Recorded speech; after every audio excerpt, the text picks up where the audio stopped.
The Hertog van Rotterdam had lingered among the tulip fields for almost 3 hours, his spine aching from the strain. No one had uttered a word to him, not a single soul.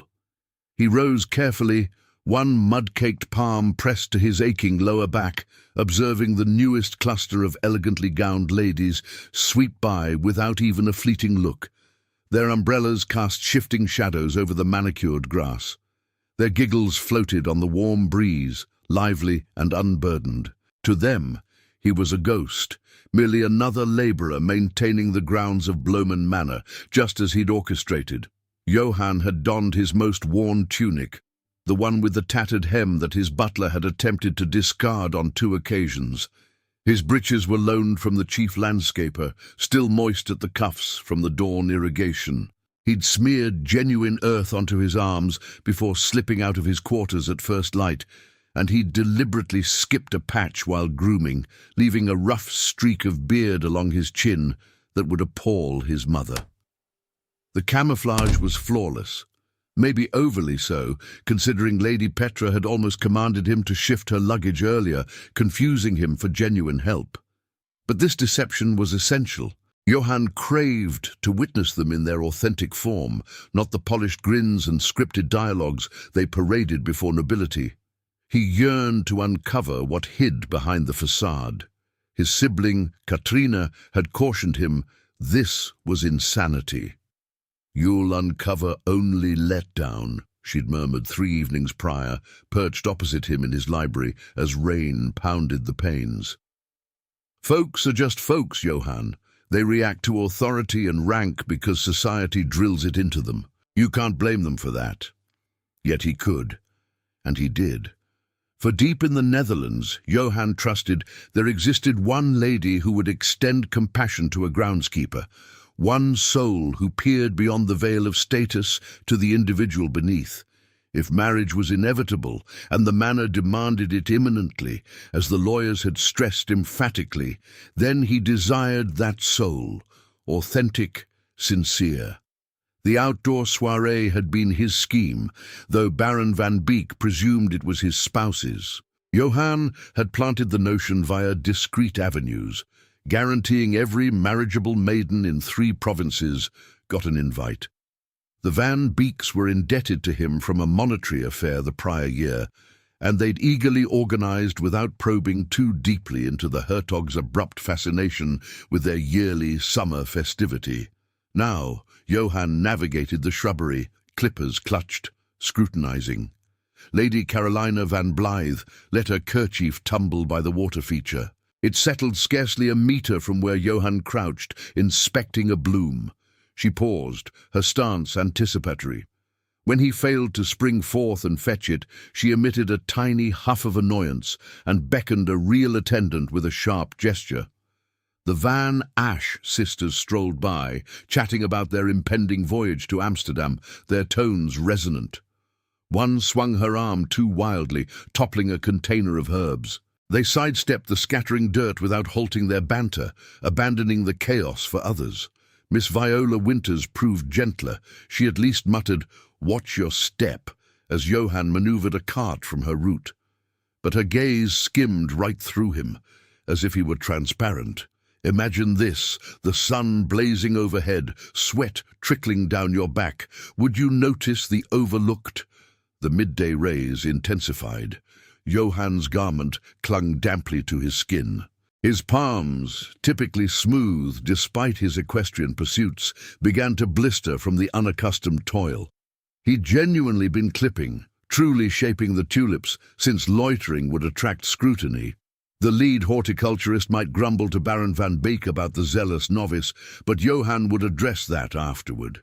He started to suspect Katrina was correct. Maybe this was absurd. Perhaps expecting more from humanity was the real folly. Then a voice pierced the air. "Pardon me, sir." Johan glanced up from the bush he'd been hacking with undue force. She poised at the fringe of the pebble trail, one hand shielding her gaze from the glare.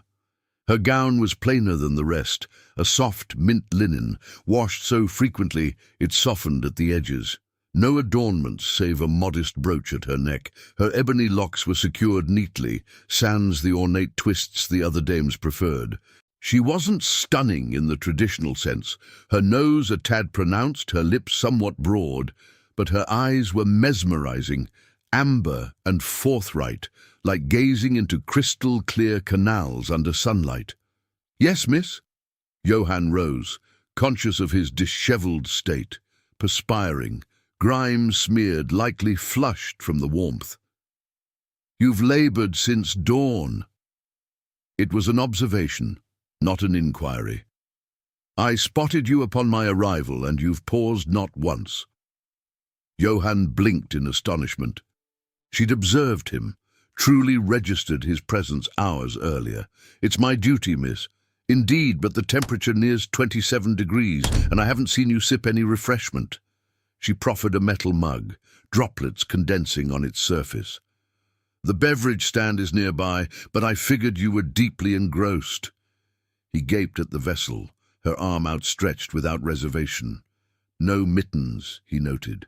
Her nails clipped short and functional. A faint ink blot marred her forefinger. "That's remarkably thoughtful," Johann found himself uttering, his tone gruffer than planned. "It's mere civility," she replied, advancing nearer, mug still extended, "which appears scarce today." Her inflection held not resentment, but a wry insight, implying she'd perceived the same indifferences he had, the heedlessness, the offhand disregard for those considered lesser.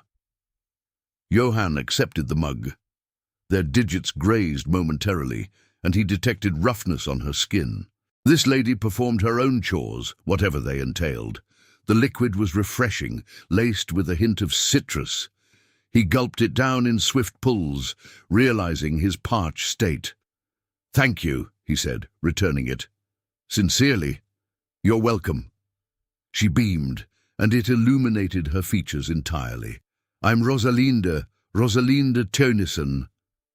Not a familiar moniker, signifying she hailed not from prominent clans, absent from his mother's exhaustive roster of prospects. Johann faltered, unprepared. He'd devised a fabricated identity, mundane and unmemorable, but facing her, those transparent, candid eyes, the falsehood lodged in his gullet. "Tobias," he opted, drawing from his secondary name. "I'm Tobias." "Well, Tobias, you're crafting wonders with the tulips. They'll bloom magnificently next week." Rosalind peered back at the central gathering, where the other women clustered by the refreshment spreads. "I ought to rejoin before my kin spots my absence." She frets easily. "Your kin escorted you?" Johann inquired, eager to prolong the exchange. "Yes, Margaretha van Beek. She's Baron van Beek's niece." Rosalinda's look grew faintly amused. "She intends kindness, hauling me to such affairs. She believes I need more outings, more connections, though I'm likely inept at it." "You appear to handle it adeptly." "Do I?" Rosalinda chuckled softly. "I've hidden in the study for the past hour. I emerged only from guilt over Margaretha's efforts. And then I noticed you and pondered." She drifted off, abruptly bashful. "Well, I must depart." "Hold on." Johann placed his clippers aside. "Will you attend the banquet tomorrow evening?" Baron van Beek was arranging a ceremonial supper, the customary finale to the soirée weekend. Johann intended to appear as his true self, to gauge how these dames acted in the Hertog van Rotterdam's presence. Rosalinda shook her head. "Oh no, that's reserved for the elite attendees. I'm merely here for the afternoon." She waved loosely at the stately residence. "Margarita urged me to linger, but I don't fit in such grandeur." Her words bore no resentment, just factual acceptance. She grasped the societal divides and embraced them.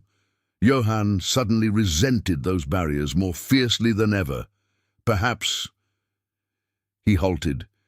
He couldn't propose a reunion, not as a landscaper, and he couldn't unmask himself, not immediately. He required contemplation. "Perhaps our paths will cross anew." "Perhaps." Rosalinda smiled again, that sincere, warming grin that tightened something within him. "Farewell, Tobias. Seek shelter from the sun when possible." She retreated to the assembly, Johann watching as her cousin Margareta clasped her hand. They lingered slightly detached from the throng, and he grasped she hadn't overstated.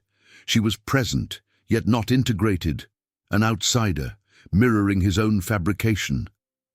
Johann retrieved his clippers, but his grip trembled. He'd discovered her. After hours witnessing society's subtle brutalities, he'd unearthed precisely what he sought. A lady who perceived individuals, who noted a worker in the swelter and delivered hydration, who grinned at helpers and likely recalled their titles. And he'd deceived her, dubbing himself Tobias, allowing her to perceive him as another. Johann eyed his soiled palms and sensed the burden of his actions, enveloping him like a stifling cloak, oppressive, uneasy, unshakable. Now a decision loomed. He could unveil himself at the banquet, manifesting as the Hertog van Rotterdam, praying for her comprehension, or devise another encounter as his authentic self, commencing afresh, omitting the garden interlude. Both paths reeked of deceit, both evoked treachery, and neither resolved the emerging dilemma. What if she unearthed the reality? Would she view it as a trial, a quest for genuineness, or as another elite toying with emotions simply because he could? Johann remained uncertain. He knew only that he'd hunted for authenticity for hours, and now, possessing it, existence had twisted into profound intricacy. What if one act of compassion could shatter your entire world? Rosalinda tossed restlessly. She'd reclined in her cramped cot for hours, tracing moonlight's advance across the ceiling of her leased chamber above the bookstore. Her thoughts looped back to the tulip fields, to the fellow with the shears and the astonished gaze. Tobias. She'd caught him off guard with the hydration. It flashed in his expression. That spark of bewilderment when she'd addressed him as a fellow human, not decor. It ignited fury in her, fury at those opulently attired dames who'd bypassed him as if he vanished. Fury at her own near indifference, too, if truthful. She'd nearly remained ensconced in the study with her tome and seclusion. Only the heat propelled her outdoors, and his ceaseless labor spurred her action. What did that reveal about her? That benevolence was secondary, enacted only when stars aligned. Rosalinda flipped sideways, tugging the sparse cover to her neck. The space wafted of aged pages and lantern fuel, familiar, soothing aromas. She'd dwelled above the store for 3 years, since her father's passing left, naught but obligations and unsellable volumes. Margareta had proposed shelter. Dear Margareta, with her cozy abode, stable union, and earnest care for her destitute relative. But Rosalinda declined. She cherished her autonomy, even if it entailed patching her garments and meagre repasts. She adored the shop's hush, the rhythmic task of inventorying and vending, the rare patron who valued literature over mere shelf adornment. Yet tomorrow, Margareta would renew her plea. She invariably did post such gatherings, as if one festivity might illuminate what Rosalinda lacked. But Rosalinda comprehended her voids precisely, and desired none of them. Those dames today, with their rehearsed chuckles and guarded exchanges, they'd been acting, each enacting roles drilled lifelong. Rosalinda had attempted that once, eons ago, when her father feigned solvency. She'd faltered, too blunt, too truthful, too prone to voice genuine opinions. You'd captivate more with frequent smiles, her aunt advised. You'd gain favor by concurring, not debating. Rosalind smiled sparser thereafter, out of defiance. Yet Tobias hadn't balked at her candor. He'd regarded her as if her words mattered, not mere filler. And when their skins brushed, that fleeting instant, she bolted upright, banishing the notion. Absurd. He was a landscaper, she a vendor. One brief dialogue, yet she wove fantasies from ether. Except it hadn't seemed ethereal. Rosalind approached the pane. The lane below lay desolate, mere lamplight puddles and gloom. A hound yelped distantly. A sentinel announced the time. She leaned her brow on the chill glass, confronting the evaded verity. She longed to encounter him anew. Not at another soiree, not where she was the kin, the pity case, the misfit. In authenticity, conversing deeply, discerning if that bond was real or solitude's illusion. But how? She lacked his surname. Ignored if he resided at Van Beek's domain or migrated seasonally. The servant realm was concealed from her ilk, just as hers was from Lady Carolina Van Blythe's. Rosalind chuckled wryly at herself, offended by their oversight of Tobias, yet equally clueless on locating him. The chapel toll rang 3. Sleep beckoned. Tomorrow the store opened, and Mevrouw de Jong awaited that shipment of healing manuscripts from The Hague. Ordinary existence resuming. She returned to bed, eyelids shut, but slumber evaded. Johann faced his armoire, despising every garment within. The elegant supper loomed in 4 hours. He ought to select between the azure jacket and ebony, pondering which vest enhanced his ducal aura. Instead, he reminisced borrowed landscaper slacks and Rosalind's beam at a presumed nobody. "Your Excellency, the coach departs at 6, his butler materialized at the threshold, impeccably tidy. "Shall I prepare the azure?" "No," Johann pivoted from the closet. "I'm abstaining." A beat. "Sir, dispatch apologies to Baron Van Beek. Claim urgent Rotterdam affairs summon me." "But Your Excellency, this feast honors you partly. The Baron anticipates—" "I grasp his anticipations." Johann strode to his bureau, extracting stationery, hence my absence. He couldn't endure it, seated amid dames who'd ignored him in the fields, feigning ignorance of their veiled selves, especially knowing Rosalinda's absence, ensconced somewhere urban, likely above a boutique or humble lodging, deeming him Tobias the landscaper. The fabrication swelled hourly. Johann must halt it ere irreversibility. "I require details," he declared, scribbling hastily. "A lady named Rosalinda Tuinman, kin to Margaretha van Beek, her residence occupation, discreetly. None must learn of my inquiry." His butler's visage stayed impassive, yet Johann sensed critique. Hertogs didn't pursue obscure dames. Hertogs didn't evade key banquets. Hertogs assuredly didn't dispatch aides on sleuthing for clerks, or tutors, or Rosalinda's vocation. "It's not as you presume," Johann asserted, though uncertain himself. "Of course not, Your Excellency. I encountered her yesterday at the soiree. She was compassionate." The explanation rang hollow. "She fetched me hydration." "How considerate." Johann glared, but neutrality persisted. "Just locate her, please." "Yes, Your Excellency." Solitary once more, Johann regarded the partial missive. He should justify to Van Beek properly, uphold decorum oiling aristocratic gears. Instead, he bawled it, hurling it afar. He'd embodied the Hertog van Rotterdam lifelong, adhering protocols, fulfilling duties, enacting his birthright role. What yield? A cavalcade of dames eyeing his status and mounting assurance he'd wed an unknowable. Until yesterday, until a dame in faded mint offered sight as mere mortal, responding thus. Johann neared the casement. The domain unfurled below, impeccably tended, lucrative, ducal perfection. It resembled confinement.